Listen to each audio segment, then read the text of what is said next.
त्याचा गुन्हा दाखल झाला होता. त्या संदर्भात किती आरोपी पकडले आणि अजून साधारण काय करू? 17/9/2025 रोजी धनंजय केतकर नावाच्या एका व्यापाऱ्यांचा अपहरण करण्यात आलेले होते. यामध्ये त्यांना त्यांच्या गाडीतून त्यांच्या गाडीला धक्का लावून ते खाली उतरले असता त्यांचं अपहरण केले व दमदाटी करून थोडीशी मारहाण करून त्यांना त्यांच्याकडून 3 सोन्याचे चेन तसेच त्यांच्याकडून रोख रक्कम बळजबरीने काढून घेण्यात आलेली होती. तसंच त्यानंतर त्यांना धमकी देऊन खंडणीची मागणी 5 लाख रुपयाची करण्यात आली होती. यानंतर त्यांना सोडून देण्यात आले होते. त्यामध्ये पोलिसांना रस्त्यावर ते आढळल्यानंतर पोलिसांनी तात्काळ त्यामध्ये गुन्हा दाखल करून रत्नागिरी पोलिसांनी यात तपास चालू केला होता.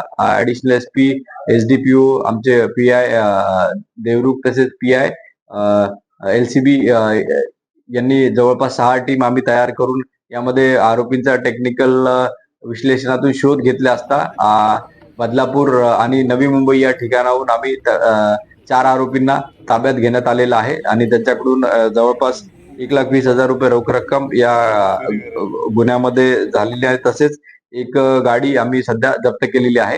पुढील तपास चालू आहे.